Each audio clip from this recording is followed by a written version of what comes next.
Welcome back to the Double Egg. I'm one half of the show, Hey Jai Picks, the other half of the show, The Parlay. Joining me in to break down some UFC 285. John Jones is back. The undisputed heavyweight championship is on the line. How are we doing tonight?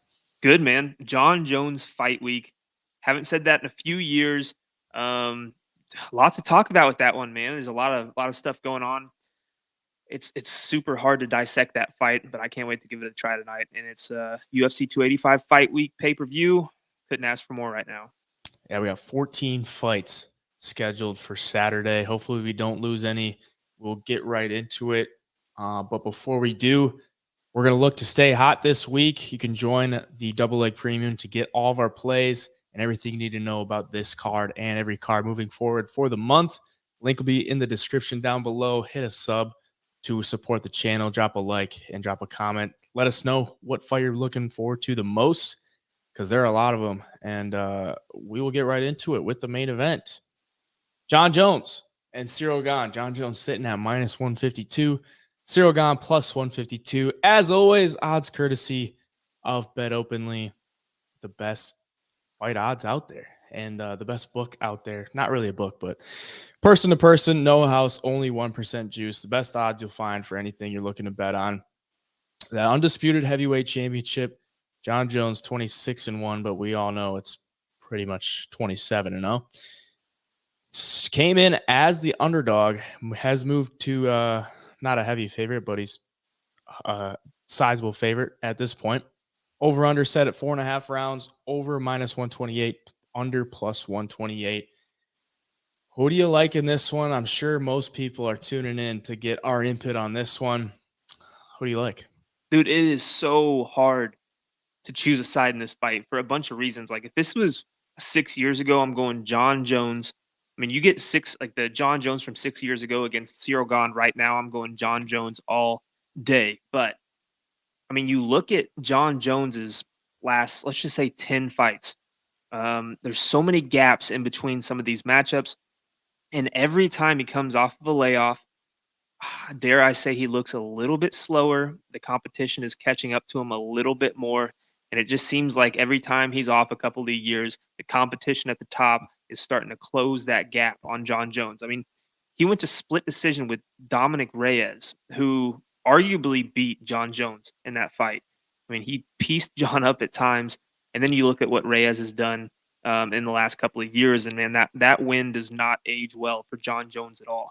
So it's kind of hard to it's kind of hard to figure out what John Jones is going to look like coming into this fight, because his last few fights, I mean, Dominic Reyes, Thiago Santos, close fights against guys who have lost a ton of fights in the last couple of years while he's been off. So, and then you look at Ciryl Gane, the loss to Francis Ngannou. Not many people beat Francis Ngannou. And, Ciryl made Francis completely change the game plan, completely fight a different style than he's used to. And, Francis isn't a wrestler at all. And he was shooting takedowns, trying to get the thing to the mat. And I do, it's kind of hard to tell if that's because of his knee that was injured, if he didn't feel comfortable on the feet because of that, or whatever the case may be. But this is super interesting, man. And, after the layoffs and all these close fights that John has had lately, he's moving up with the big boys now. He's at heavyweight against arguably the fastest, heavyweight that has the best movement and the best striking in the UFC. So makes it super interesting. I think if John, puts all this muscle on, all this weight, and he's going to have a lot more strength at heavyweight, or he should. If he can just get in close and wrestle Ciryl Gane, I mean, that's got to be the path to victory for him. If he can get Ciryl to the mat, I honestly think it's going to look like Cyryl's an amateur on the floor, because John is that good, and he's got so much experience with, better wrestlers and grapplers than Ciryl. So if he doesn't do that and he wants to be stubborn and try to prove something on the feet, I think Cyryl's going to give him all he got. And the range is going to be different. John's probably never felt strikes like Ciryl, even though Cyryl's not out there throwing, bombs every shot. He's just more of, he's got that, 1-2. He kind of just touches you up all night and then finds a big shot. But if I'm going to pick somebody right now, I'm going to go John Jones, and I'm going to bank on him taking this thing to the ground. But if my life depends on it, I'm not taking a side. It's that close to me. It's just there's too many unknowns for not for both guys necessarily, but for John Jones. I mean, all these layoffs, all this time off in the last couple of years, the move up to heavyweight. I mean, is he going to be a touch slower? I mean, he's 3 years older now than he was in his last fight. I mean, that's going to play a little bit part too. So, yeah, I'm going to ride with John Jones because I want him to win, but I'm not going to be surprised at all if Ciryl Gane gets this thing done. Yeah, I reiterate everything you just said. I pretty much the main narrative around this is like, if John Jones can get up to the ground, he's pretty much got the fight won. I don't know if it's going to be that simple. I don't think Ciryl Gane is that terrible on the ground to where he's not going to be able to, get back to his feet. I think the big problem that he faced in the Francis fight is that he just played around on the ground way too much. He would go for submissions. He would look to reverse position and everything like that. I think he's just got to, if he can get to his feet, just get to his feet. Don't try to, end the fight with some heel hook or some Kimura or some key lock or something like that. Like just don't even mess around with that. You're just putting yourself in worse positions and giving John Jones a chance to get a better position with you on the ground. So if he does get put to the ground, he needs to do everything he can to just get back to his feet. Don't mess around on the ground there. But for Ciryl Gane, he has shown that he is fine with just staying on the outside and chopping away at you and just winning off of points. He did that in the Volkov fight, did that in the Rosenstrike fight. Derek Lewis fight, Derek kind of just folded. And then in the Tai Tuivasa fight, he got clipped from the outside, and it kind of, I think it messed up his game. He got rocked, and he's like, okay, I kind of need to fight here. Or maybe that's just his reaction. If you get hit, you're more likely to come forward, or maybe you want to get it back. Something in that fight lit this fire under him where he's like, I want to go and get a finish. Goes and get the finish. I mean, he was piecing up Tai before that, but at the same time, he could have just stayed to the outside, pieced him up, which he kind of did with the kicks. But it's just an accumulation of damage that got him out of there. I mean, he was a minus 500 favorite in that one. So, I mean, he should win that fight. I don't think the guys, like the big knock on John Jones is that the level of competition or the people that he's won as of recently, the wins don't age very well. Like Anthony Smith, Thiago Santos, Dominic Reyes all went to decision with them. Those wins don't age very well. You could say the same thing about Ciryl Gane. I mean, Derek Lewis win doesn't age well. Tuivasa doesn't really age well.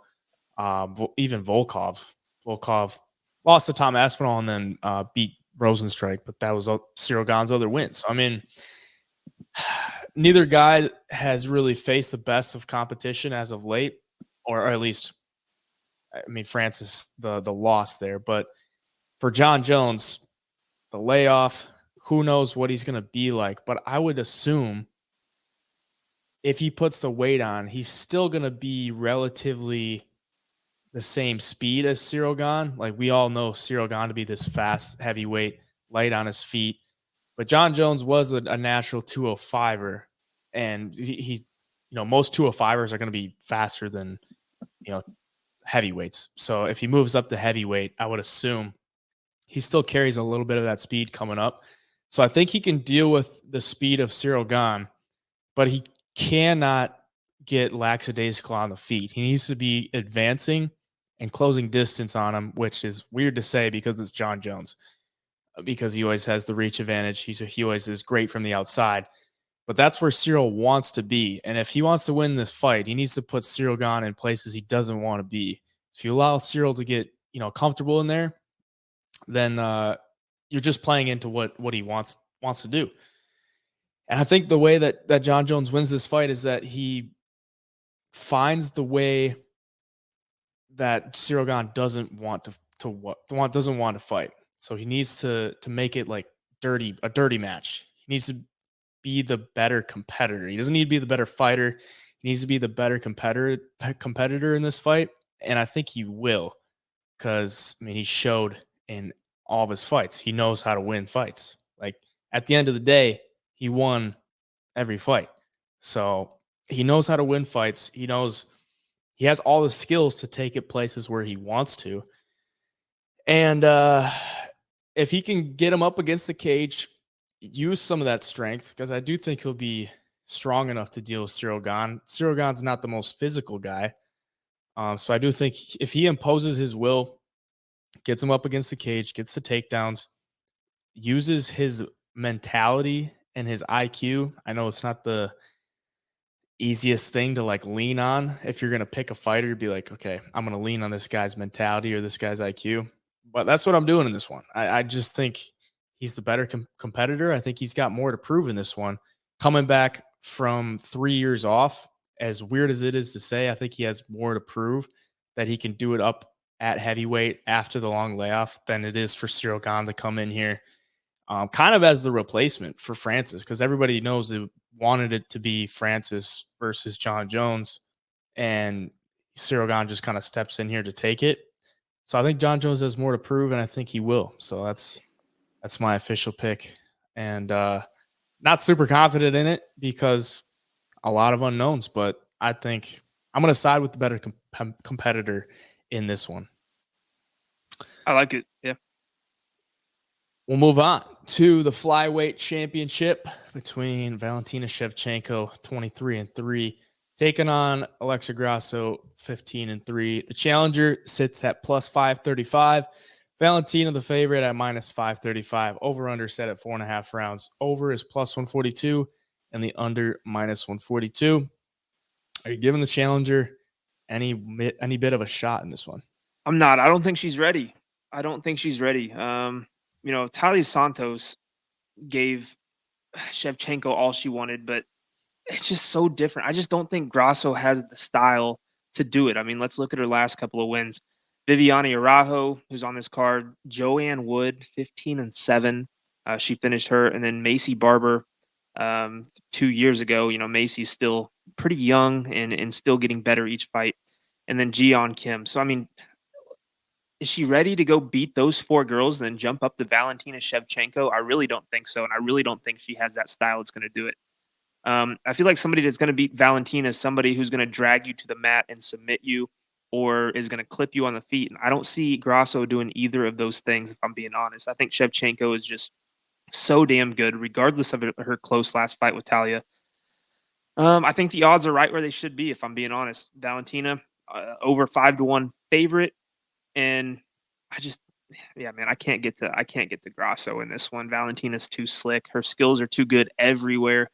I honestly think she finishes her, and I'm going to call it right now. I think she's going to do the same thing she did to Andrade, get her in that crucifix and elbow her out. It's going to be all she wrote. Valentina Shevchenko, let's say 3rd round TKO. Yeah, I think she'll have the ground game advantage for sure. If she wants to take it there, I think she probably will, because that'd be probably the path of least resistance. Grasso got a great stand-up game. She's got really good boxing. She'll mix in her kicks. She's going to have to be moving forward, though. Yeah. Shevchenko has that stance where she just kind of stands. Heels are off the ground, but she doesn't really move her feet, doesn't really bounce. She just kind of stands and waits for you and wants to counter you, wants to throw kicks at range. She's really good at keeping her body at range while still having her front leg out there, but not exposing it too much to kicks. And the thing with Grasso, she has that wide stance of a boxer, and she leaves her lead leg out there.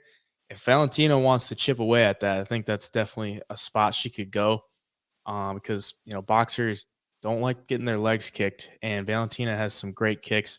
It's going to be southpaw versus orthodox. Valentina will switch stances, but she's mainly a southpaw. So she's probably going to be whipping kicks to the body and to the head as well, to that open side. I think you'll see a lot of that. She's going to be at range, and if she wants to get inside and take it to the ground, she should be able to get it there. Grasso has pretty good takedown defense, though. 64% for her career, but in her last fight against Araujo, she looked really good in her takedown defense. On the feet, though, she lands 5.14 significant strikes per minute. So a lot of output for Grasso, but she gets hit at about 4 strikes per minute. Valentina, less than 2 strikes absorbed per minute. So, she doesn't get hit clean, man. She's very good defensively, and that's not going to be a good thing for Grasso if you're looking to hit her on the feet. So yeah, I'm going to go with Shevchenko in this one.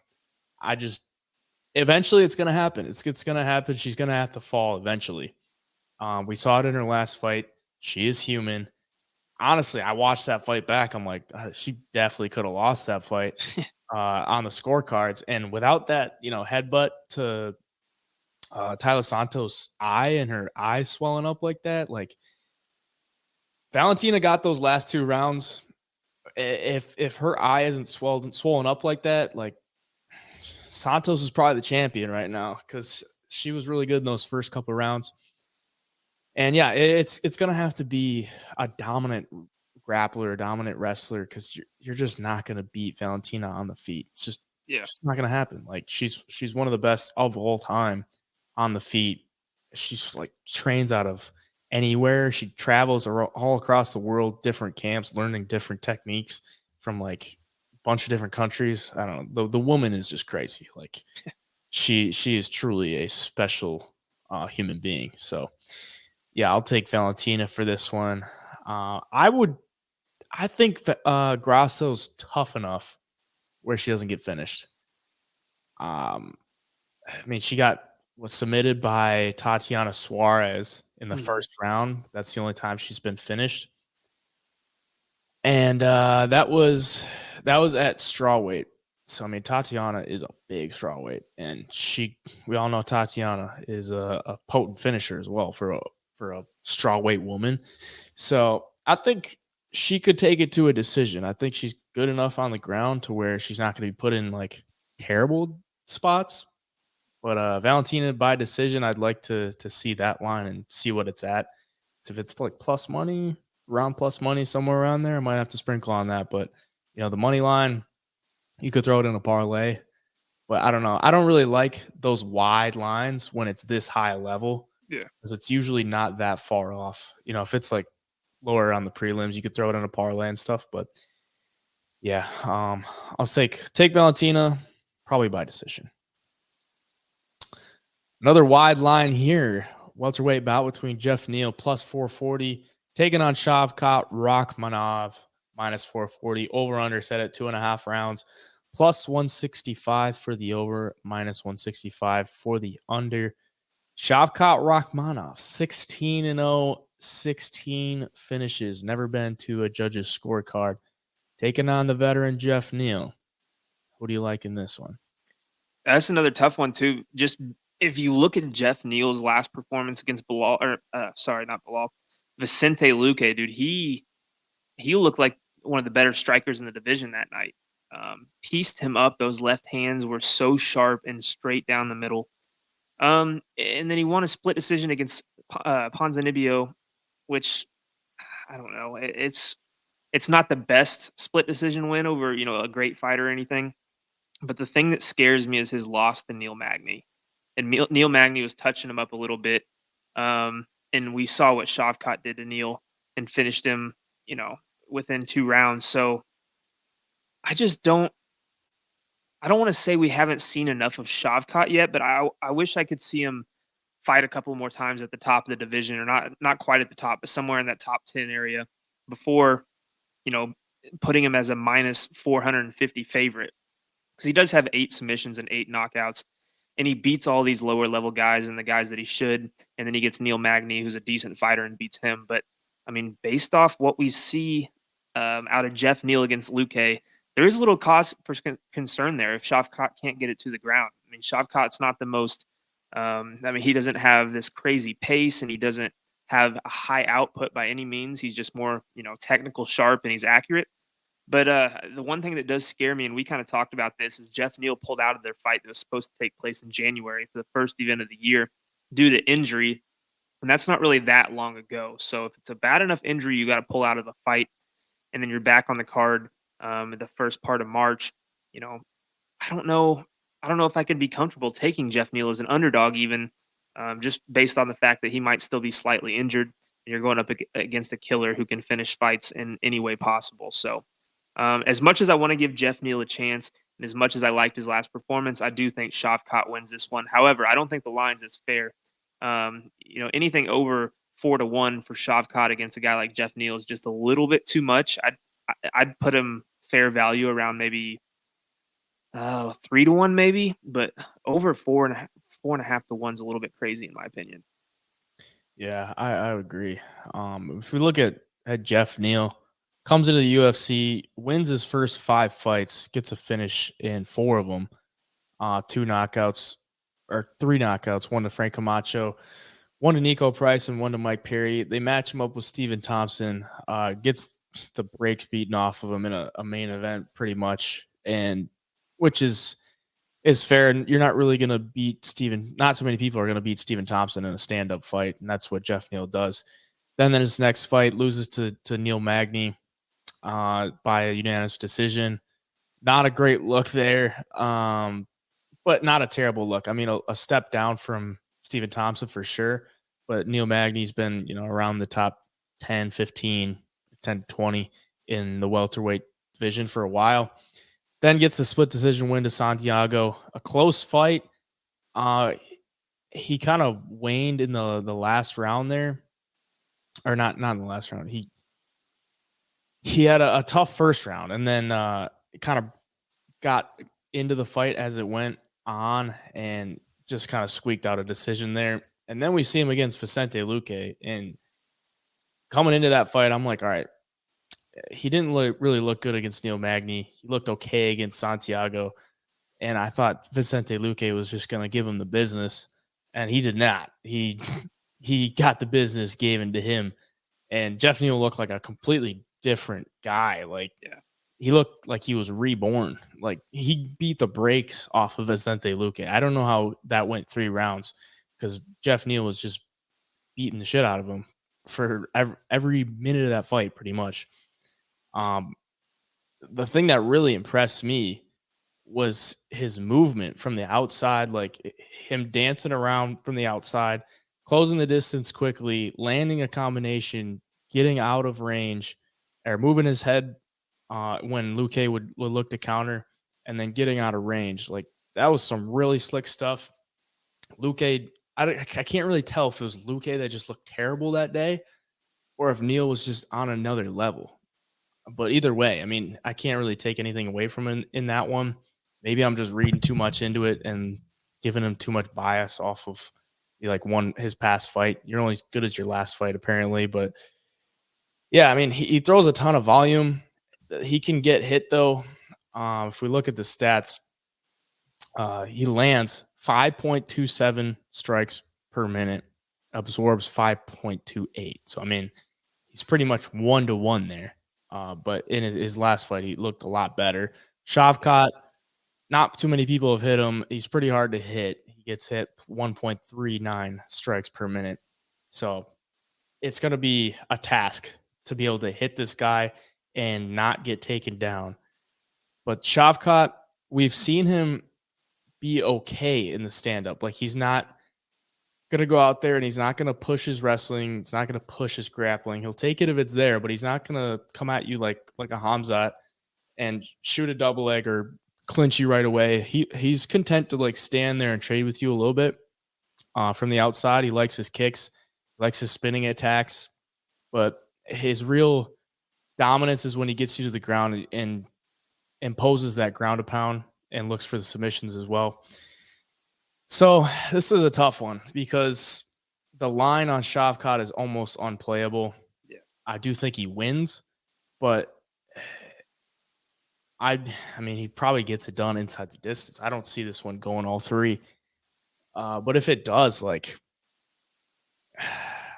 if it goes all 3, I would think that Jeff Neal would be stuffing some takedowns. Like, if he just consistently gets taken down by Shavkat, he's going to land that ground and pound. And he's going to have a better ground game. So if this goes to decision, that tells me Jeff Neal was able to stuff some takedowns and probably able to land some shots. So I would probably say Shavkat inside the distance as a play or something like that. But yeah, I think Shavkat wins. I'm just not super confident in it because it is a big step up in competition. Like, I wouldn't compare Neil Magny to Jeff Neal, as weird as that is to say, because Neil Magny beat him. But that's just the reality of it right now. I don't know. Maybe that's too biased on Neil Magny's last performance or something too. So Yeah, I can see. I can see what you're saying because I mean Neil Magny has a better ground game and jiu-jitsu than Jeff Neal, and if he's going to go out there and get submitted by Shavkat, then what's going to happen to Jeff Neal when it hits the mat? You know what I mean? So, um, yeah, it's just an interesting fight though. It's a. I think it could be, like you said, if it does go all three, it's going to be kind of interesting because that means Jeff Neal's probably stuffed some takedowns or survived on the ground. And if like he steals round one on the feet, and then makes another close round somewhere in there, it could be a closer fight than people think. yeah, the little wrinkle too is it's Shavkat's first fight with a live audience or a live crowd. Yeah. So that could play a factor. You know, I mean, in Las Vegas too. It's one of the biggest cards we've seen as of recently. So it could get to him. I don't think it will, but it might, you know, make him, like we saw with Hamza. Like when he fought Burns, he got in that zone of like, I'm gonna brawl with you. Like, I'm not gonna impose my normal game plan. I'm gonna brawl with you. So my fear with Shavkat is if he comes out there and he's like content with standing with Jeff Neal for a little bit or like a little too long, and he starts getting pieced up, or he starts, you know, the time starts ticking down and he loses a round or loses track of time and stuff like that. So Yep. just a concern, but yeah, I think Shavkat wins. Mateusz Gamrot and Jalen Turner. Super excited for this one. Big Jalen Turner fan. Plus 200 on him, minus 200 for Gamrot stepping in here in place of Dan Hooker. I think it was about 2 weeks notice, 2 or 3 weeks notice. Yeah. For Gamrot. Over under 2.5 rounds, plus 140 for over, minus 140 for the under. Pretty exciting fight in the lightweight division. I'll let you go first. Yeah. No, Jalen Turner beat Brad Riddell early in that fight, which was kind of surprising to me at least. Beat Jamie Malarkey, who I don't think Jamie Malarkey is that good of a fighter, and then beat Uros Medic, who is 7-0 undefeated at the time. So Jalen Turner is scary for anybody he fights because of his size for that division. I mean, he's got to be. I believe he's the tallest dude in that division, correct? Yeah, he has to be. 6'3". I mean, 55. That's just ridiculous. yeah, I mean that makes it tough for anybody really. And Gamrot looks super good in his fight against Arman Sarukian. Got that win, close fight, but I mean Sarukian's a stud. And then loses to Beneil Dariush. And I thought he was going to make that fight a little bit closer than it was. And I know Beneil's a stud, and Beneil's fighting Charles and could be next in line for a title shot with a win over Charles. But it made me a little bit concerned there that if you can't get takedowns on a guy like Beneil, I don't see you going in there and just striking Jalen Turner up or touching Jalen Turner up at all if you can't get those takedowns in that control time. And Jalen's obviously dangerous when guys do shoot takedowns and try to clinch and grapple because of his size, because of the length, long arms, long legs. He's hard to hit in the first place, but he can also snatch up that neck in a hurry like he did against Brad Riddell. I mean, he caught that thing quick, and it was over before we know it. So Jalen Turner, maybe not the best fighter in the division, but definitely up there with the most dangerous. He can finish the fight by any means he wants. And against Gamrot, like I just feel like Gamrot's going to leave that neck open at times. There's going to be exchanges where maybe Jalen Turner finds it easier to counter because of that length and the distance control he can implement if he wants to. So overall, I'm going to lean Jalen Turner here for a little surprise win. I know he's got losses on his record, but just as of late, it seems like he's getting better and better each fight out. But overall, I think Gamrot's going to struggle with the size disadvantage, the reach disadvantage, and that height trying to get in close where he wants to win the fight. So I'm going to pick Jalen Turner here. I am too. If we look at Jalen Turner, I mean, the frame is insane, and the striking is, I think, one of the crispest strikers in 155. Like, you watch him hit people, he's super accurate. Obviously, got the long arms, and can hit you from a long ways away. Those kicks too. And if you're fighting a grappler, the best thing you can do is throw teep kicks up the middle, keep them away from you, use your length. I think he should be able to do that. The only thing that scares me if he does throw that kicks, Gamrot loves those single legs. So something to look for there. But Gamrot, a negative strike differential. I mean, so that means he absorbs more strikes than he lands. For Jalen Turner, 6.48 landed per minute, 4.31 absorbed per minute. Got a 77% takedown defense. The big switch up I've seen in his career and just watching film, he's a lot more patient now.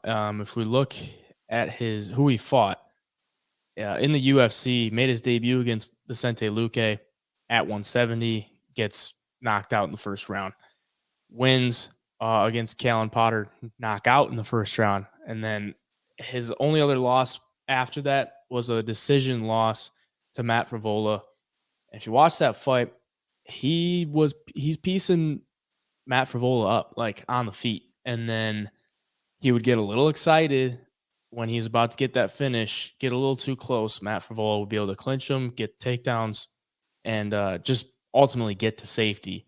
After that, look at his knockouts and his submissions after that, because I mean he likes to hit you and then get you wobbled and take the neck as well. Whenever he gets you rocked, like he doesn't get that same excitement. He just he'll be piecing dudes up from the outside and have like the same expression on his face. Like he's just land. Super accurate, dude. And I think that's the biggest thing. Like that's why he's on this 5-fight win streak, because he just stays patient and he gets the finishes, but he doesn't like seek them, doesn't start throwing wild, because that's one of his best abilities is his accuracy. And if he starts throwing wild and stuff, that's not a good look for him.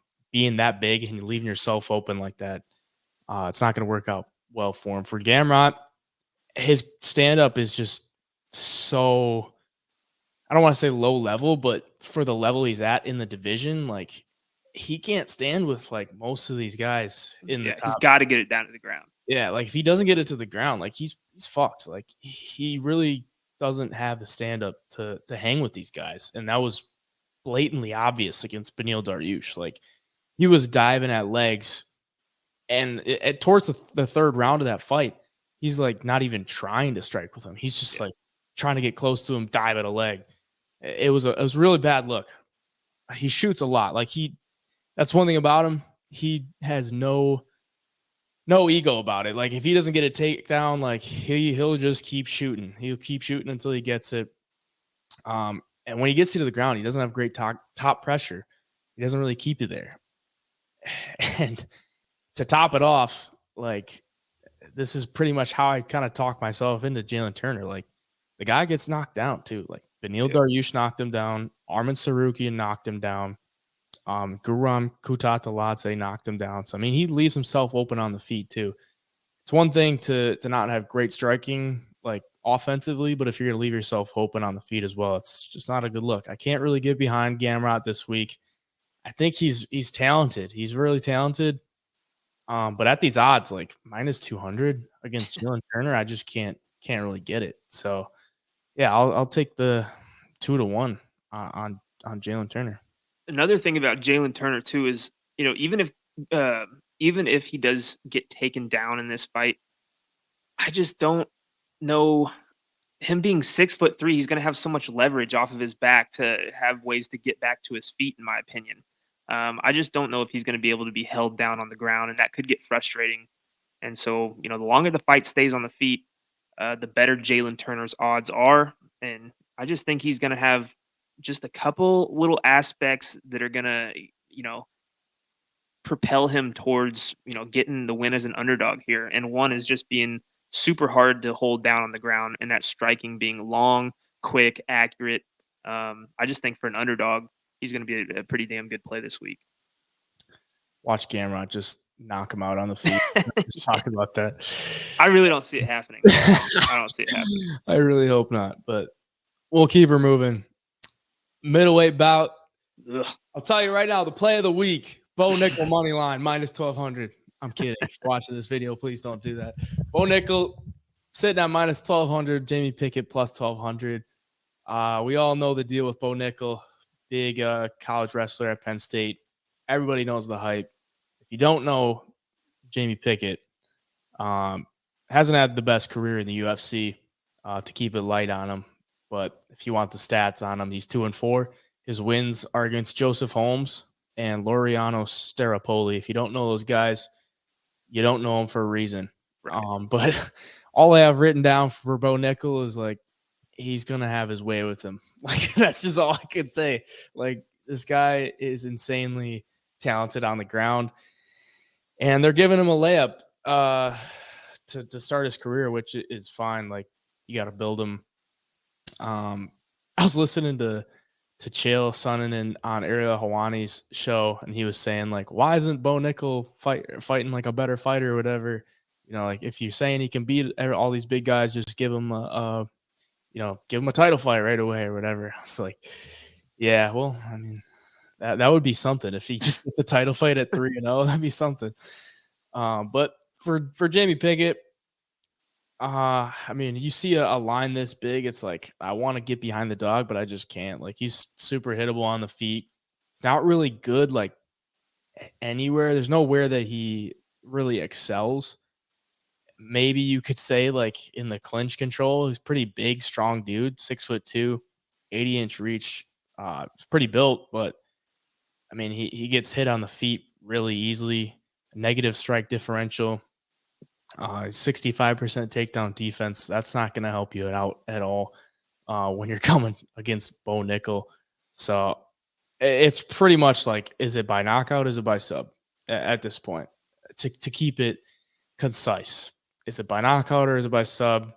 I would probably lean sub because I don't know. That's just what I feel like. That's just a straight feeling. What about you? I'm not going to be surprised if Bo Nickal is a minus 2,000 favorite come fight time. I mean, Jamie Pickett, the UFC is obviously giving Bo a layup here. The UFC wants Bo to win. He's going to have a ton of marketability. He's going to bring in views. He's going to bring in the wrestling. You know, if guys in the wrestling community aren't watching the UFC, guys like Bo Nickal are going to bring those fans in. So this is a cash cow for the UFC going forward. They're not going to give him somebody who's going to beat him. And Jamie Pickett, if he's getting finished by Dennis Talulin on the ground, what's Bo Nickal going to do to him? I mean, it's going to be worse. And I actually like Bo Nickal by knockout here. Not necessarily on the feet, knock him out cold, but I see him dragging him to the ground. And Bo Nickal's got his submissions, and he's a good submission artist from what we've seen so far. But I think Bo Nickal says, all right, you guys want to see good? I'm going to get Jamie to the ground. I'm going to maul him, and I'm just going to make him cover up until the ref pulls me off of him. I see Bo Nickal coming out to make a statement in this one. First UFC debut. He's got the hype behind him. He's got the wrestling credentials to get it to the ground. And I think Bo, in a couple of years, is going to be in the mix for title contention. I really do. I mean, you just look at his accolades, what he did at Penn State. He's going to have the cardio to go with anybody in the division. 3 rounds, 5 rounds. I'm calling that now. I don't think we ever see Bo Nickal gassed in a fight. He seems super motivated and super focused. He doesn't seem like a guy that's messing around out there outside of fights. I think he's always in camp. He's always training every single day. He's got the recipe to be the next big thing, in my opinion. And Jamie Pickett is first on the hit list. I think it's going to be ugly. I really do. I'm going to say Bo Nickal inside 1. Inside 1 minute? Or 1 round. I'm not going to go that ballsy. I wonder give Jamie Pickett a little credit. I wonder what the line will be for like Bo Nickal first round finish. He hit it in his second Contender Series fight. I think the first Contender Series fight, it was 1:02 or 03. And the next fight was like 53 seconds. So he's always around that 1 minute mark. Yeah, it was 102. Yeah. He's been in the I know, because I had that. He's been in the octagon / ring, whatever you want to call it, because he fought an Icon FC. He's been in there for less than 2.5 minutes in 3 fights. And it doesn't scare me that he has that little of octagon time, because he's got so much experience in wrestling. And Yeah. A lot of times you're like, what happens if it goes past 1? He's never been past 1. I don't think it matters with Bo Nickal. I really don't. I'm calling it now. No. And like on big stages too, like people Yeah. would come to watch this guy wrestle. I mean, he's been like, this isn't anything new. This was within the destiny of Bo Nickal. Everybody knew it was going to happen. I mean, Right. he literally just had to fight one time on the regional to get a contender series fight. And then at that point, they were like, no, we're actually going to use you to promote the contender series. We're going to make you fight again on the contender series. And we're going to give you, who was it? Donovan Beard, who had already fought on the contender series. I think he had. No, yeah, never mind. I'm tripping, but we're going to give you Donovan Beard and you're going to submit him, which was a nasty triangle choke. Like, that was impressive how he the transitioned to that. Like, wow. Yeah. The skills are there. And I'm going to say less than a minute. I'm going to go less than a minute. Are you going over or under a minute? I'm going to go. I'll go under 2 minutes. I'm going to go in between 1 and 2 minutes. I don't know if I could pull the trigger on the under 1. He might play with his food a little. Yeah, he could. I could see him kind of just dancing around for like 15 seconds or so. We'll keep her moving. Cody Garbrandt making his not necessarily return fight, but he's coming back after about a year off. Trevin Jones sitting at plus 158, filling in for Julio Arce. Minus 158 for Cody Garbrandt. Bantamweight bout here. Cody Garbrandt coming back from his test at flyweight, which didn't go well. Over under set at 2.5 rounds, plus 175 for the over, minus 175 for the under. Man, we were talking about this one earlier. Like, if Cody Garbrandt loses this one, it's just a really, really bad look, and it's just not going to be. Like, where do you go from there if you lose to Trevin Jones? If you're Cody Garbrandt, do you hang it up? Do you still continue to fight? I mean, especially you go to Bellator. Especially if you get knocked out or anything like that. Yeah. But yeah, I mean, a year off since getting knocked out by Kai Kara France at flyweight, coming back up to bantamweight. Obviously, the chin questions there. It's been knocked out in most of his fights. If we look at him, by the only one he hasn't lost, I'm assuming he's 1-5 in his last 6. I mean, ever since the TJ fights, he just hasn't really.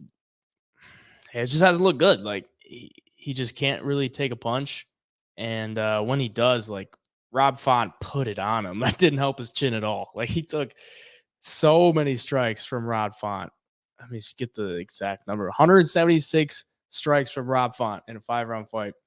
Not a good look. That could not have helped him. But I mean, he came into the UFC and undefeated, fought his way to the title, beat Dominic Cruz for the title, and then it all went downhill after that. His only win is against Rafael Assunção, which was a highlight knockout, but I think he would give up the highlight for a couple more wins in there. He's not a ton of volume on the feet. That's kind of a thing that everybody knows, but he usually makes them count. Negative strike differential for him. Pretty good takedown defense, though. And in this fight, I think he needs to mix in his own takedowns, because for Trevin Jones, he's low volume as well. I mean, we could go this fight and you could probably land like 40 strikes total between the two of them, 30, 40. I could see that happen. But both guys pretty hittable. Both guys power punchers. Trevin Jones, southpaw. He has power when he lets it go, but he just doesn't really let it go. And if I'm Cody Garbrandt, I'm probably just looking to wrestle, honestly. Like in Trevin Jones's last fight against Barcelos, he got wrestled out, gave up 2 takedowns in the fight, but gave up 7 minutes of control time. And Barcelos just put the work on him. For Trevin Jones, I will say he's never taken an easy fight. All of his 5 fights in the UFC have been relatively good competition. Came into the UFC against Timur Valiev, almost got knocked out in the first round, and then ends up knocking him out in the second round, and then it gets overturned to a no contest. I think Trevin Jones popped for some kind of substance. And then comes back in the second fight, knocks out Mario Batista. That's a good win. That ages pretty well. And then 3 straight losses to Rakhmonov, which he was winning that fight until he got subbed in the third round. Loses to Basharat. Basharat's a beast. And then loses to Barcelos. So really has not fought anybody easy. I just I can't bet on Trevin Jones. I just can't do it. And if Cody Garbrandt loses this fight, I don't even know what to say. Like, I'm surprised by the price at minus 158 for a guy that was a world champion, just a handful of years ago. And now he's fighting a guy who's 1-4 in the UFC, or 1-3 in the UFC, and he's only a minus 158 favorite. Like, chin or not, like, I kind of have to take that. I'm sorry, but I just kind of have to take it. So, yeah, I'm going to take Cody Garbrandt. Wow.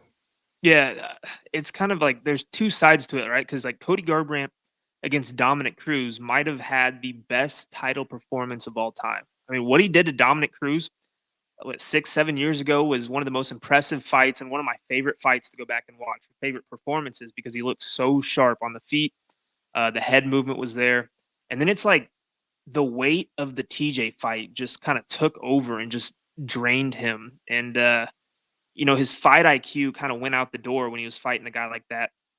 But even, in that fight, he showed glimpses in both fights. He showed glimpses of that old Cody Garbrandt who went in there and outstruck Dominic Cruz, out wrestled him, outdid everything. So it's like, what Cody's going to show up because he's been knocked out so many times. You got to feel like he might be a little concerned to get hit, and maybe he's a little hesitant. We haven't really seen that in any of his losses, but I mean, Trevin Jones, if you're going to get knocked out by Trevin Jones, I'm not hating on Trevin Jones here saying he's a bad fighter. But you coming from UFC bantamweight champion, best performance over Dominic Cruz, and now you're going to lose your fifth knockout lately to Trevin Jones. I mean, that's got to be cause to hang it up, in my opinion. Skill for skill, Cody Garbrandt should be miles better than Trevin Jones. It's just going to depend on can he stay composed and stick to his game plan, or is he going to put his chin out there and get clipped? And I'm going to lean on Cody Garbrandt fights a good fight here because he needs it really bad. He's probably been working towards a fight like this for a while. Trevin Jones can be dangerous, but as the fight goes on, I think we're going to see Cody outclass him here as long as he does not get clipped. I'm going with Cody. I'll probably have a bet on him too. Agreed. Derek Brunson sitting at plus 212, taking on Dracus du Plessis, minus 212 for him. Over under set at 1.5 rounds, minus 135 for the over, plus 135 for the under. What do you like in this one? This is another tough one too, because Derek Brunson is a damn good wrestler and grappler, but he's nearly 40 years old. That's the problem, right? I don't see Derek Brunson going out there as much as I want him to win here. I don't see him going out there and beating Dricus du Plessis. And I understand, Darren Till took down Dricus in one round and maybe beat him around there. But in this one, I just don't see the guy as old as Brunson, a guy who's been touched up a lot recently. I don't see him going in there and not getting touched up by Dricus du Plessis, a guy who's hungry, who's younger. I just think Dricus is going to be too much. It might be a close fight for the first few rounds, but I'm going to be all over Dricus here. Yeah, I'm agree with you again. I just like how does Derek Brunson win this fight? Right. And if you're going to say he's going to take him to the ground and pound him, I'm sure. But what are the odds on that? If he's going to take him to the ground and submit him, maybe. But what are the odds on that? Like, I just don't see the path to victory for him being very clear. For Dracus du Plessis, he just has more ways to get it done in this one. Right. Like if you're Brunson, I feel like you just need to smother him, and you need to get the takedowns and smother him. Like, I don't think you're going to ground and pound him out. Like, if you start to unload some ground and pound, he's going to be able to get out from the bottom, and I don't think you're going to submit him. Like most of Brunson's submissions, his latest submission against Darren Till was like he just kind of ground and powdered him and then stuck the arm in there.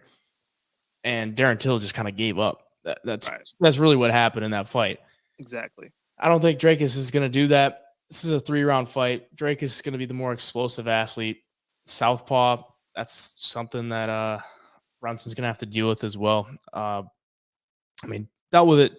He didn't really deal with it well against Darren Till. Like, Darren Till was kind of piecing him up on the feet. He just had to shoot, and get that fight to the ground as much as he could. The thing with Duplessis is he can leave some openings, which is a little concerning. Brunson did have the knockdown against Jared Cannonier with that like kind of wild right. I wouldn't even call it a hook. It was like just kind of threw it out there, and it landed on the chin and knocked him down. So that's a little concerning, but not too much. I think Duplessis can take a shot. I think his cardio is going to be a lot better in this one too. Like, people will get on Duplessis for burning out against Darren Till, but I mean, you see the first round, he landed like 60 strikes from the bottom. Like, he went for it. I think he should have got it. I think the ref should have stopped it. But yeah, overall, I just think there's just a much easier path for Duplessis. Honestly, think the line should be a little bit wider. But if you're backing Brunson, I could maybe see it, but I think you're just living in the past, and it's just a much better road for Drakus at this point. Younger, still has title aspirations. Brunson's pretty much done at this point. That was his last chance against Jared Cannonier. So I'm going to go with Drakus Duplessis, probably inside the distance, probably by KO. Move on to the flyweight bout between Viviane Araujo and Amanda Ribas. -110 for Ribas, +110 for Araujo. Over under set at 2.5 rounds, -240 for the over, +240 for the under. Both girls have fought. No, they haven't. Never mind. I thought they both fought Alexa Grasso, but they haven't. They both fought Chukagian. That's what it was. But yeah, who do you like in this one?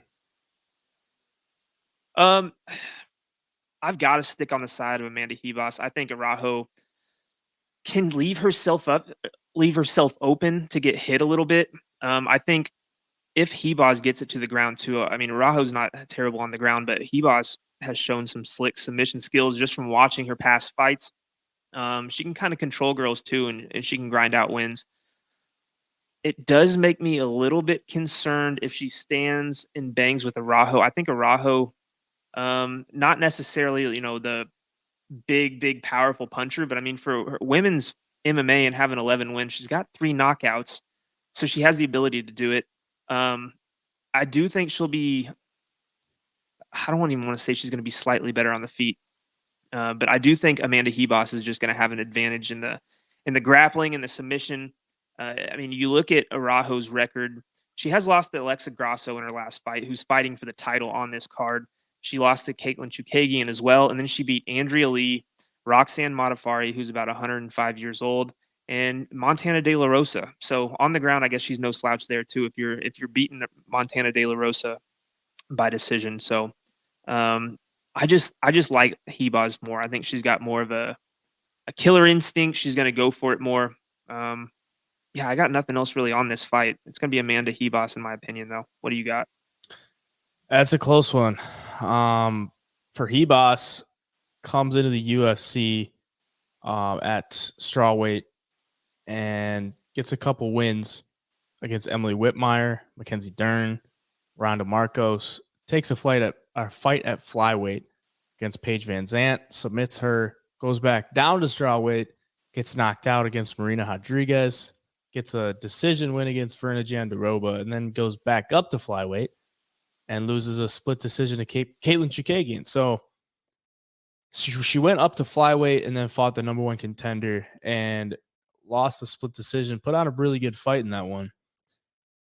I think she's probably going to have, it's a little weird because Araujo is a very strong girl, but I think Ribas has the better technique when it comes to, when they're in the clinch. Ribas loves the judo throws. I think her grappling's a little bit better as far as the BJJ goes. She got really solid hands, and I think she should win this fight. The only thing that scares me is if Araujo can piece her up on the feet. But the thing is, it's women's MMA. And if it's going to be a stand-up battle, I'd probably want the dog. But this line is close enough to where it's like you're not really getting too much value either side. And if this fight hits the ground, Araujo has not great top pressure, but she's just a strong girl. And she will mix in her takedowns. We look at the stats. I mean, she averages 2 takedowns per 15 minutes, pretty much the same with Ribas. So both girls look to get it to the ground at some point. Both girls land about the same amount of strikes per minute. The difference is Araujo absorbs 5.33 strikes per minute, and Ribas absorbs 2.57. So if you're going to look off the stats, that's kind of where she gains the edge. She doesn't get hit as much, but maybe that's due to her being on the ground a little bit more or having, the time on the ground. If you look at Araujo's, when she gets her takedown, she doesn't have a ton of submission threats from the top, and she doesn't really hold you there very well. So I think even if she gets the takedowns with Ribas, she's going to be able to sweep her or look for arm bars, look for triangles, look for stuff off of her back, or give enough of a threat there to where Araujo's going to have to defend it and she can get back up to her feet. So that leads me to taking Amanda Ribas in this one. But yeah, I mean, it's a close fight. I think it's probably really fairly priced. Both girls have fought the top of the division in Caitlin Chikagian. Both girls fell short. One of them got a split. One of them got a unanimous decision loss. So I'll give the slight edge to Ribas in this one. We'll see if we get there from a betting standpoint. But I don't know. Maybe I want to say a long shot prop would be like Ribas by sub. But Araujo hasn't really been finished too many times. She's never been submitted. Her only loss by finish was a knockout back in 2017, not even in the UFC. So, yeah, it probably goes to decision. And for women's MMA, I just don't really like when fights go to decision because it's just super greasy. So, all right, we'll keep her moving. Julian Marquez, Marc-Andre Barriault, minus 130 for Marc-Andre, plus 130 for Julian Marquez. Over under set at 1.5 rounds, minus 135 for the over, plus 135 for the under. The Cuban Missile Crisis. Does he get it done against the Canadian in this one? What do you think? I don't know, man. I've gone back and forth on it because you watch Julian Marquez, and he's got skills in the submission department. He's powerful on the feet. He's kind of a erratic striker at times, I want to say. I mean, he's not like a guy that's out there technically boxing dudes up or anything, but he is dangerous at all times. He does seem to get a little bit tired as the fights go on. And if you look at Marc-Andre Barriault, he lost to Alexander Hernandez via submission, and then Chidi Njokuani via TKO. So, I mean, those are two dangerous guys in themselves, and he beat Jordan Wright, and he beat Dalcha Lungimbiola, who hasn't had lately. He got finished in his last fight. So he's beating the guys he should, and he's losing to guys that are, probably a step ahead of him. And then you look at Julian Marquez, like I said, man, he's got the finishing ability. So it makes me want to side with Julian Marquez, but I worry as he keeps fighting better and better competition. If he gets clipped, which we've seen him clip before and hurt on his feet, I don't necessarily think he's the type of fighter that has the gas tank to go deeper into fights. And I think that Marc-Andre Barriault has the better gas tank here. And I think that's what it's going to come down to. I think both guys are, tough enough to get past that first round. And then I think we're going to see Barriault start taking over. I've been playing it back and forth in my head the last couple of days after watching some of their fights. I mean, both guys are dangerous. But I see Barriault beating Marquez. I think Marquez is going to make a couple of mistakes, try to get it to the ground, wear himself out, and then we'll see Marc-Andre Barriault start taking over middle till the end of the fight. Yeah, it's going to be the first fight for Julian Marquez without James Krause in his corner. Obviously, you can't have that at this point in time. But the dude, he's super hittable, but he's also super tough. I mean, his last fight with Gregory Rodriguez, he took some shots before he finally went down. I'm surprised that he was able to hang on that long because he was getting the brakes beaten off of him. But he is very hittable because mainly for the fact that he just wants to march you down and throw bombs. And I can't blame him. It's fun to watch, and he's a strong dude. Probably has had some success with that. Barriault's kind of the same way. He kind of wants to walk you down, throw. He throws a lot of volume, lands 5.35 strikes per minute, but also super hittable. So this one, I want to say this one goes under 1.5, but at the same time, both guys are pretty tough, and both guys are willing to take a shot, to give a shot. But Barriault, he was very durable until his last couple of fights. So he got finished in the beginning of 2022 last year, and then got submitted at the end of 2022.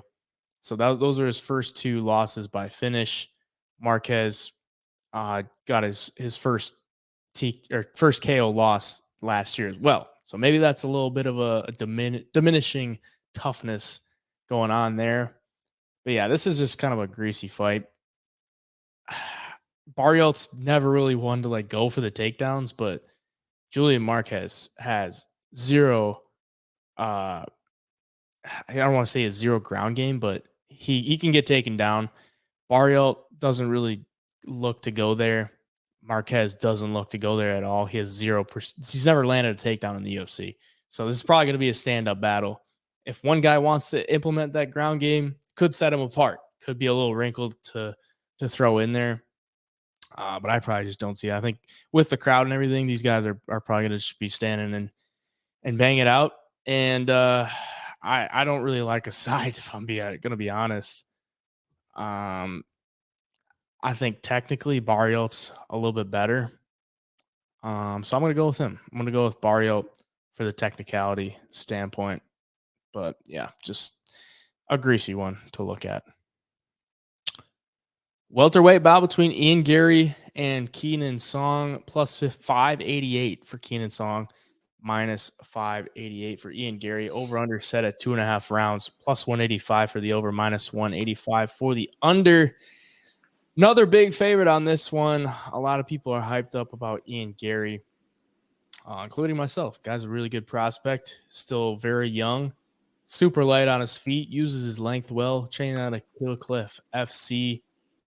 The only knock I would have on him is he's not like a super aggressive guy. I mean, if you can take your wins, I'm totally cool with that. He fought a couple really durable dudes, though, I will say, in his last couple fights. Decision wins to Gabe Green and Darian Weeks, and then in his debut got the counter right finish at the end of round 1 at the end of 2021 against Jordan Williams. He's crisp, though. I mean, he's got a great 1-2, moves from the outside, in and out. And for Keenan Song, kind of stepping in to take this one. And I don't think he has much of a chance. Like, unless he made some crazy improvements over the past 2 years. His last fight was in March of 2021, so he's been off for 2 years. Training out of Team Alpha Male, though, so he's at a great camp. He wants to walk you down and throw. He's got a pretty good right hand, and if he gets in range, he's going to be throwing that. But his last fight was a KO loss to Max Griffin in the first round. He's all action, and I'm actually pretty excited to watch this one because we haven't really seen Ian Garry have to deal with that. And I want to see Ian Garry get a damn finish. Like, I just want to see him like let go, like let loose and let those hands go in combination instead of like moving and sticking 1-2, 1-2-3, and then getting away. And Keenan Song's probably going to make him do that. So I'm looking forward to watching this one and seeing how he handles that. But Ian Garry probably gets it done. And I'm going to say inside the distance because the way that Keenan Song fights, like, you're going to be forced to fight, and I think Ian Garry will find the finish. What about you?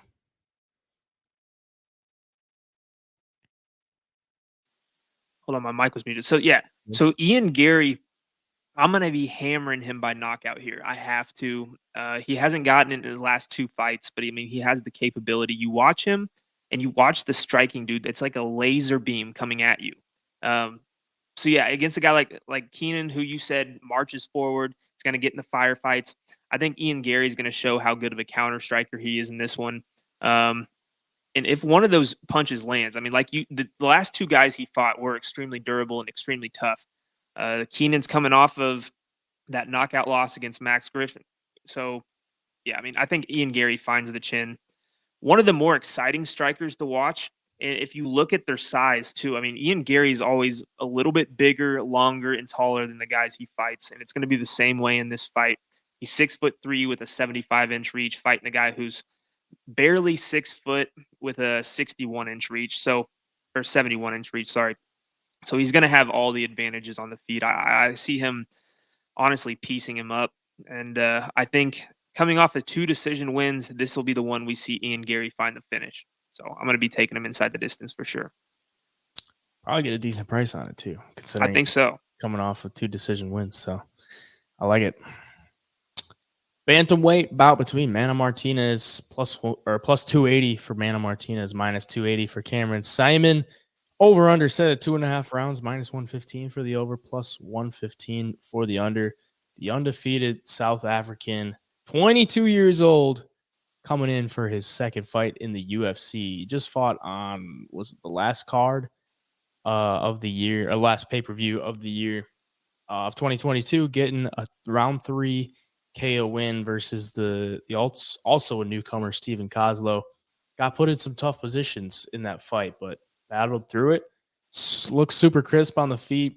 Should be a lot better on the feet, in my opinion, against Mana Martinez.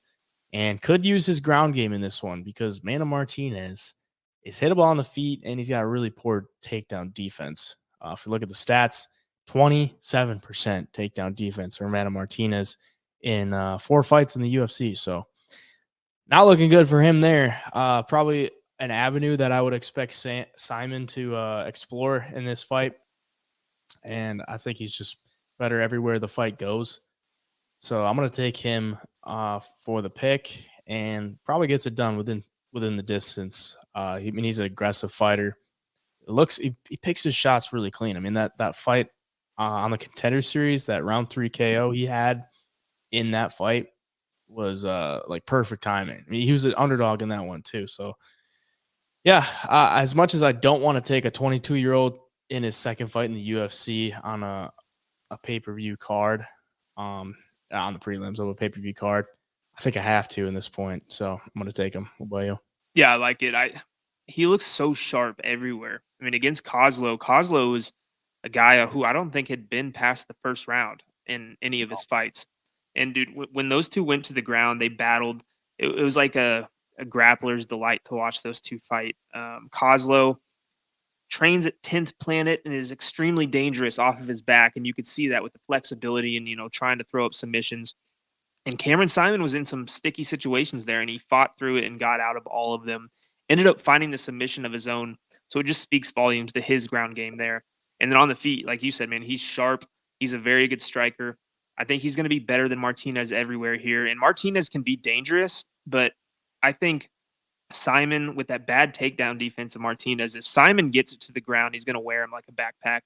Might find the submission, might flatten him out and ground and pound him. But I do think this fight does hit the mat. And if it does, Saaiman should have the clear advantage. And I could see him finishing this fight. I took him by submission in his last fight, and it done me well. I'm going to do it again here. Cameron Saaiman by sub. Let's go.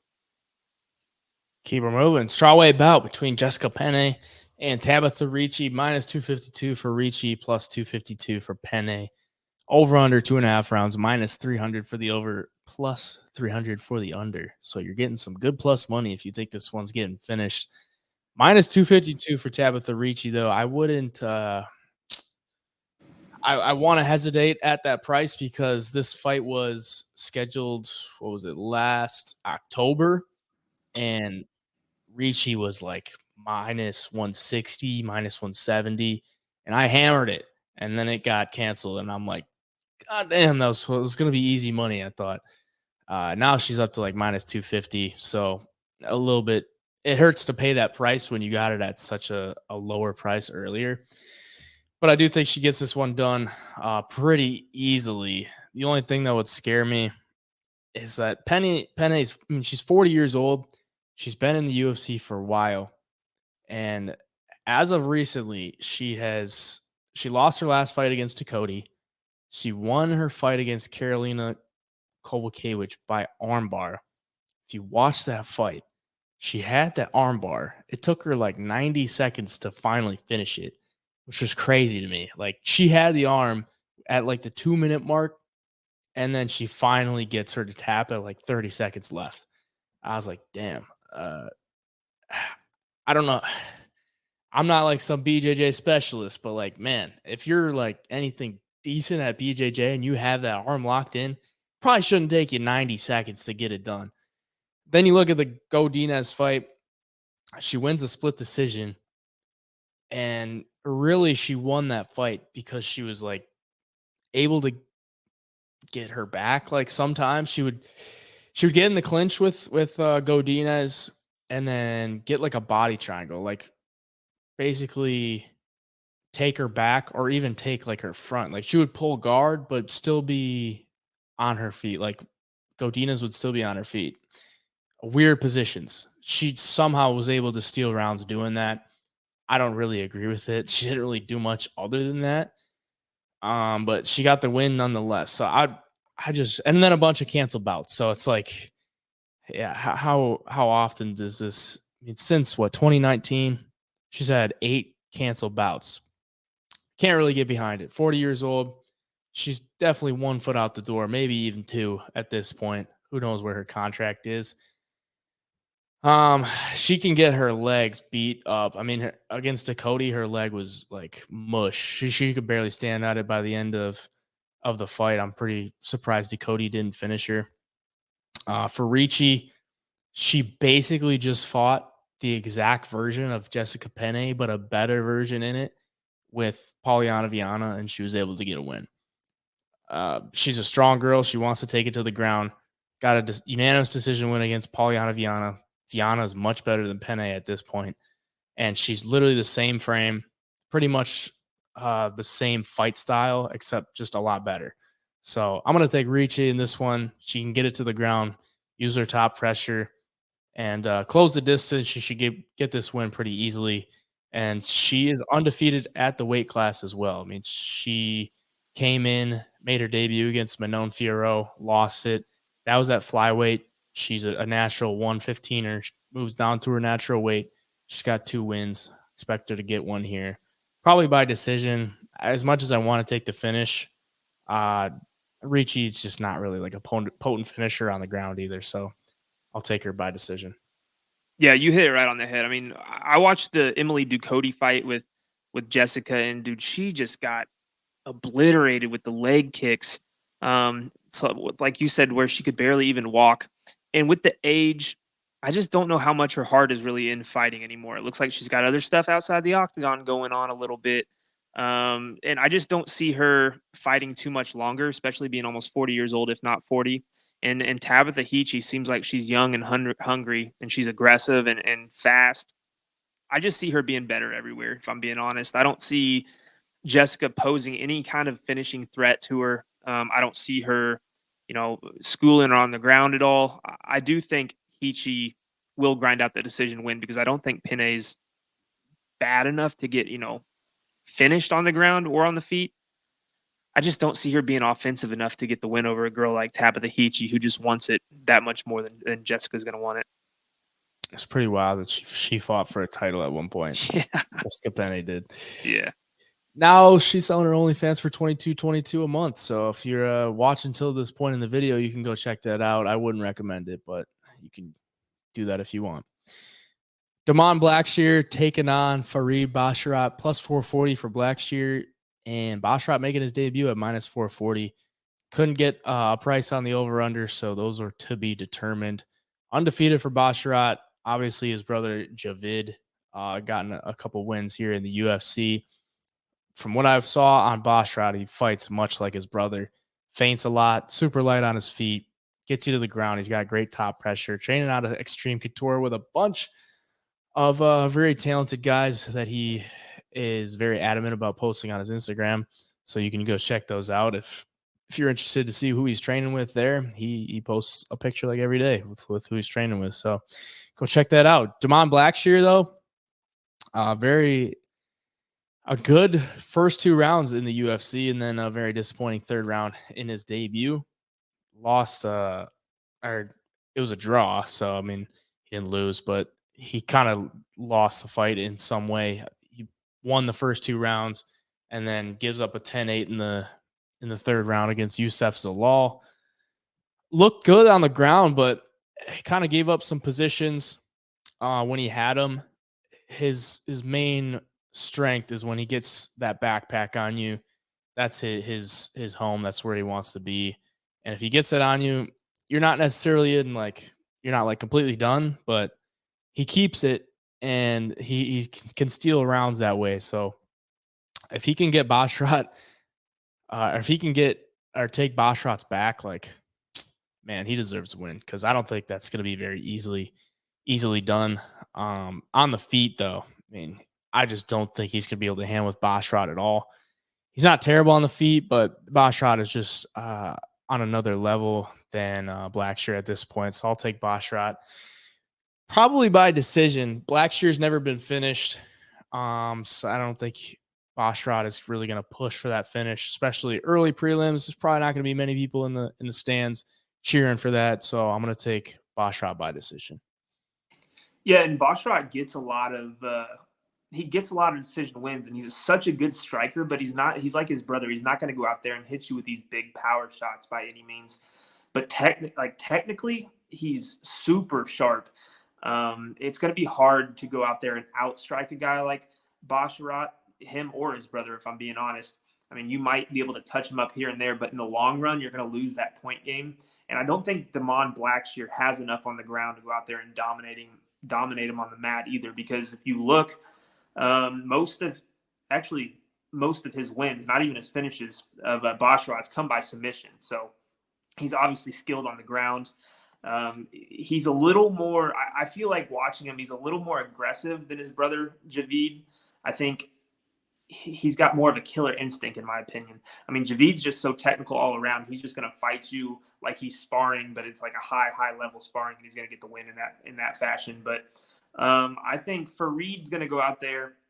His game plan is going to be the same. He's going to touch you up on the feet. If it goes to the mat, he's probably going to finish you. I mean, Damon Blackshear showed against Youssef Zalal that he's pretty good on the ground, but I just feel like this is another level than a guy like Youssef Zalal. I think the Basharat brothers are going to be winning a lot of fights in the UFC coming up in the next couple of years. I think it's no different here. Fareed Basharat, I'm going to take the double chance when that comes out by either by submission or decision. I'm sure you'll be able to bet that down a little bit. I'm sure you'll get a better price on that than just the money line. So I like it. The curtain jerker, lightweight bout between Esteban Ribovics and what was supposed to be Camwell Leclerc, but is now Loik Radzhabov, if I could say that. There's no odds out on it right now. No books have gotten any odds out. So couldn't get that in for you, but if I'm going to guess the odds, I'd probably say Radzhabov's going to be the favorite, even though he's taking it on short notice. And making his debut, Esteban making his debut as well, undefeated for him. But the reason I say Radzhabov's going to be the favorite is because he's a little bit more seasoned in the sport. He fought in PFL previously, and Eagle FC. His last fight was in Eagle FC. Got a first round guillotine choke against Zach Zane, and then before that was in the PFL for 9 fights. And made it to the championship in PFL and lost both times. So disappointing there, because if he won those, he would have had $1 million, and he might not even care if he's in the UFC, but he is at this point. And he's fought some pretty decent guys in PFL. Nathan Schulte, Chris Wade, and then a plethora of other guys, Akhmat Aliev, Raush Manfio. So pretty solid competition. Rashid Magomedov, Islam Mamedov, bunch of dudes that you may not have heard about, but still very solid competition. And I just think his experience especially on this kind of stage, is going to work out well for him. The only thing that scares me is him taking it on short notice. He's a strong wrestler. He's not super great on the feet. I'm not really certain on his cardio, but I'm going to bet on him. Not necessarily bet on him, but I'm going to bet that he shows up and is able to get a win just based on his experience. For Ribovics, comes out hot. The guy hasn't been fighting the best competition. Made his appearance on the Dana White Contender Series, gets a first-round knockout against Thomas Paul. But before that, he was knocking out guys on the regional scene like it was nothing, submitting guys like it was nothing. That Argentinian regional scene isn't always the best. The Samurai Fight House is something. But overall, like the level of competition between the two guys is just like night and day, and that's the reason I'm going to take Radzhabov. But I'm interested to see what those odds are because I don't know. Maybe if Ribovics is the favorite, like I almost gotta lay something on Radzhabov. What about you? Yeah, no, I'm in the same boat because right, I was reading off his record to myself, or his opponent's records, Ribovics. As you were talking about it, I mean, he's beaten guys like 1-2, 5-2, 0-0, 5-6, 2-0, 2-2, 4-5, and so on. He's not fighting anybody with good records or a lot of experience per se. And then you look over at his opponent, Loic. He's fighting in the PFL. He's fighting guys like Chris Wade. I mean, he's got the experience factor. I just wish he had more than a week's notice. That's the one thing that's killing me here, because obviously Ribovics is a dangerous dude. He gets a ton of finishes, but the level of competition is not that stiff. And then that you kind of match that up against Loic not having a full camp and then coming in kind of on a week's notice. So it's kind of that you're trying to choose a side, which is going to be more of a disadvantage here. So yeah, I'm interested to see the lines too. You can't really find them anywhere. This is a pretty very recent replacement. But I won't be surprised if it's closer to pick 'em. And it's so hard to choose too, because I mean, maybe Ribovics is this killer, and he's just knocking out cans, but it's not his fault, and he actually is really good. And maybe Loic is going to use that experience and just piece him up, take him down, and beat him up for 3 rounds. It's just one of those things you never know. So I'll be watching the line. If you can get decent value on either side, I think there's things to like about each fighter, but I also think that there's some cause for concern on both sides too. So it's going to be interesting to see what the line is. Yeah, I'd probably chalk it up to a dog or pass situation. But if you are concerned about the short notice, look at Loic's Instagram, posted a week ago. So before this fight was booked, he posted his weight. It was 165.7. And he said, I've been waiting more than a year. I'm hungry and ready anytime, anywhere. Doesn't matter with who, give me a fight. So he's ready. He's been ready. That's a little bit something to get behind there. So that is it for this card. 14 fights. Looking forward to it. Was the start times at 5:30 Eastern time for the prelims. So make sure you get ready for that.